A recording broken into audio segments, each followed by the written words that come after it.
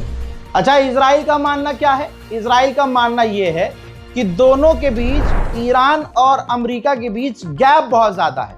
वो कुछ और कह रहा है, ये कुछ और कह रहे हैं, बात बन नहीं रही। तो डोनाल्ड ट्रंप के पास अब सिर्फ एक आखिरी रास्ता है कि वो ईरान पर हमला कर दें, ऐसा नेतन्याहू की सरकार का कहना है।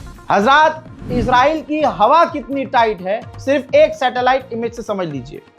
भाई, ये एक सैटेलाइट इमेज है जो इजराइल का औदा एयरबेस है, जहां पर अमेरिका के F-22 स्टिल्थ जेट, अमेरिका का अब तक का सबसे खतरनाक, वो भी स्टिल्थ। F-35 तो फिर भी रडार में आ जाता है, लेकिन F-22 रडार में नहीं आता है, पकड़ में नहीं आता है, नजर नहीं आता है। तो ये advance fighter jet F-22 stealth fighter jet Ovda air base में इजराइल में तैनात है, और वहीं उसी बेस पर इजराइल के एयर डिफेंस सिस्टम भी तैनात हैं, और अमेरिका के भी एयर डिफेंस सिस्टम तैनात नजर आ रहे हैं इन दोनों तस्वीरों में। अमेरिका के मेंबर ऑफ पार्लियामेंट और ऑफिशियल मांग ये कर रहे हैं कि अगर हमला करना है तो ईरान पर ऐसा हमला करो, ऐसा हमला कि ईरान की रिजीम एक हमले में चेंज हो जाए। उधर इजराइल ने तैयारी तेज कर दी है, अंडरग्राउंड शेल्टर वो खोल रहा है, रिपेयर कर रहा है, साउंड सिस्टम चेक कर रहा है, सायरन चेक कर रहा है और तमाम इमरजेंसी सेवाओं को वो टेस्ट कर रहा है। पूरी दुनिया में इस वक्त ईरान अकेला है, कोई भी ग्राउंड पर आकर साथ नहीं देगा, लेकिन जबानी तौर से दो देश साथ दे रहे हैं, चाइना और रशिया। दोनों ने मिलकर कहा है कि अमेरिका जिस तरह से ईरान को धमका रहा है यह सरासर गलत है। बातचीत के टेबल पर आकर बातचीत के जरिए मामलात को हल करना जरूरी है।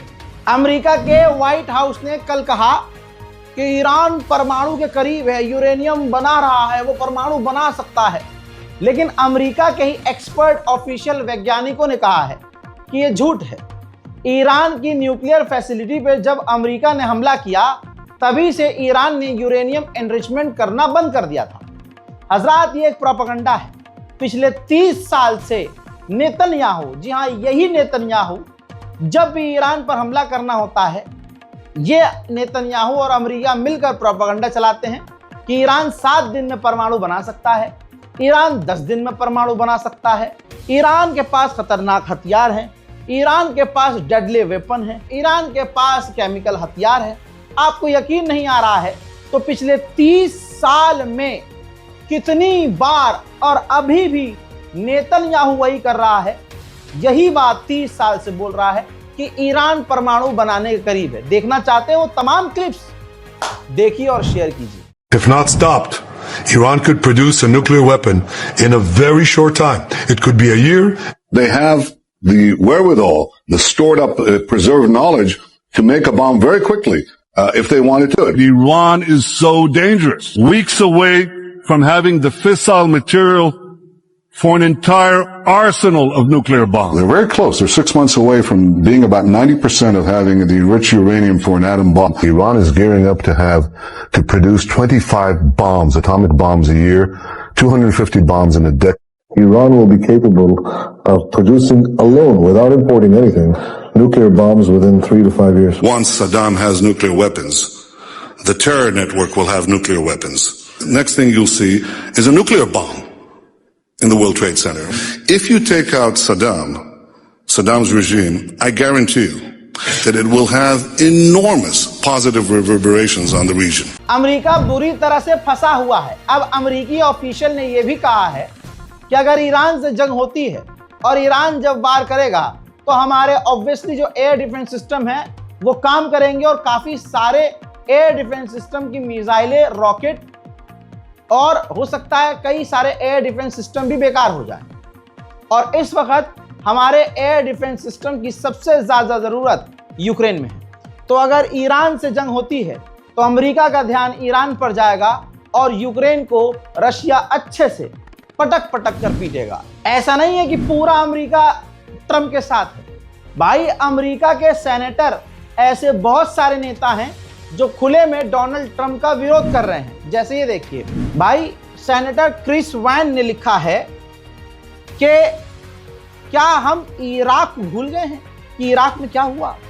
8000 अमेरिकी सैनिक मारे गए, हजारों की तादाद में इराक के सिविलियंस मारे गए, ट्रिलियन ऑफ डॉलर स्पेंड किए थे हमने, पैसा अंधा लगाया था। और आज कोई भी एक्सप्लेन नहीं कर सकता कि ईरान के साथ अगर अमेरिका लड़ता है तो अमेरिका का क्या फायदा है। कोई फायदा नहीं है। बात वही है बिल्कुल जो ईरान के सुप्रीम लीडर ने कही थी कि ये जो जंग है, इस जंग में अमेरिका को जबरदस्ती इजराइल उतार रहा है। That's it. हजरात, ओमान से लेकर तमाम मिडिल ईस्ट के आसपास ईरान का भी ड्रोन, जासूसी ड्रोन उड़ रहा है और नजर रख रहा है इलाके पर। आपको सुन कर अब बोरियत हो रही होगी कि अमेरिका तैनात कर रहा है, अमेरिका का एयरक्राफ्ट करियर यहां पहुंच चुका है, अमेरिका ने बैलिस्टिक मिसाइल तैनात कर दी हैं, अमेरिका ने रॉकेट तैनात कर दिए हैं, एयर डिफेंस सिस्टम तैनात कर दिए हैं, F-22, F-16, F-35 ये तैनात कर दिए हैं, टैंकर तैनात कर दिए हैं, युद्धपोत तैनात कर दिए हैं और हजारों लाखों की तादाद में अमेरिका की फौज, यानी अब तक की सबसे बड़ी फौज अमेरिका ने ईरान के खिलाफ तैनात कर दी है। लेकिन अमेरिकी ऑफिशियल उसके बाद भी क्या कह रहे हैं वो मैं आपकी स्क्रीन पर लगा रहा हूं। अमेरिकी ऑफिशियल्स कह रहे हैं इन तमाम चीजों के बाद कि ये जितनी भी हमने तैयारी की है और तैनाती की है, इस तैयारी और तैनाती के बावजूद हमारी फौज सिर्फ ईरान से 7 दिन तक लड़ सकती है, सिर्फ 7 दिन तक, और उसके बाद क्या होगा किसी को नहीं पता। दोस्तों, रिकॉर्ड करते करते, शूट करते करते एक ताजा अपडेट आया है। ईरान ने आधिकारिक तौर पर बोल दिया है कि जब तक हम पर सर पूरी पाबंदी नहीं हटाई जाएगी, यूएन ने जो लगाई है वो भी और अमेरिका ने जो लगाई है वो भी, तमाम पाबंदी जब तक नहीं हटाई जाएगी तब तक कोई अब डील नहीं होगी। तो मामला गंभीर हो गया है। देखना अब यह है कि ये ऊंट किधर बैठता है, आप किस तरफ हैं। दोगले तो नहीं हैं, ऐसे बहुत सारे हैं सऊदी अरब के गुलाम या बचपन से जिनको नफरत का इंजेक्शन दिया गया है कि इनसे इसलिए नफरत करो क्योंकि वो शिया हैं, और आज दुनिया देख रही है कि फिलिस्तीन में कोई भी शिया आपको नहीं मिलेगा, लेकिन फिर भी यही शिया भाई फिलिस्तीन के लिए सबसे पहले से बोलते आ रहे हैं, सबसे पहले से। क्या जरूरत है हिजबुल्लाह भाई, नसरुल्लाह ने क्यों अपनी जान दे दी? शिया थे वो, अपने पूरे खानदान के साथ मर गए, अपने बच्चों के साथ मर गए, उनके मतलब छोटे छोटे मतलब पोता पोती भी थे, वो भी बेचारे मारे गए। शिया थे ना वो। हम कितनी नफरत शिया समुदाय के लिए अपने दिल में रखे भाई, कि सामने से दिख रहा है कि इजराइल की फाड़ के चार करने वाला यही ईरान है, तो ईरान कोई शैतान का पुजारी है? समझ नहीं रहे। ईरान भी तो अल्लाह का मानने वाला है, अशहदु अल्ला इलाहा इल्लल्लाह वाला है, ला इलाहा इल्लल्लाह मुहम्मदुर रसूलुल्लाह वाला है। अब अगर वो चौथे को पहला मान रहे हो, पहले को चौथा माने, तुम पांचवे को चौथा मानो, तीसरे को पहला मानो, कुछ भी, लेकिन अल्लाह के नाम पर, अहले बैत के नाम पर आज के माहौल को देखते हुए इस्लाम की छतरी के नीचे तो आ सकते हैं। जब दो सगे भाई भी अलग अलग मिजाज के हो सकते हैं, तो भाई शिया सुन्नी एक क्यों नहीं हो सकते, मिजाज और कुछ कल्चर अलग होने के बावजूद? मानता हूं बहुत सारी चीजें विवादित हैं, टकराव बनाती हैं, लेकिन क्या अभी इस्लाम के हालात, इस्लाम के दुश्मनों की हरकतें देखकर क्या हम आपसी लड़ाई को किनारे रखकर शिया सुन्नी ये तमाम जितने फिरके हैं एक नहीं हो सकते? परवरदिगार के नाम पर, अल्लाह ताला के नाम पर हो सकते हैं, लेकिन अगर ऐसा हुआ तो कुछ मुल्ला लोगों की नौकरी चली जाएगी। रोटी कैसे फिर पकाएंगे? मिंबर पे बैठ के नफरत कैसे बढ़ाएंगे? नौजुबिल्लाह। हजरात मोहतरम, आप लोगों से हाथ जोड़कर गुजारिश है, इस्लाम के परचम को संभालिए। कौन क्या है फर्क नहीं पड़ता, अल्लाह का मानने वाला है वो मुसलमान है, वो जन्नत में जाएगा या जहन्नम में जाएगा वो बात की बात है। अगर हम आपस में लड़ते रहे तो जिंदगी ही जहन्नम बन जाएगी। इस रिपोर्ट को शेयर कीजिए, मेरी बात अच्छी लगे, पसंद आए तो अपनी दुआओं में याद रखिए। मैं हूं रजा और आप देख रहे थे रजाग्राफी अनस्क्रिप्टेड। जय हिंद।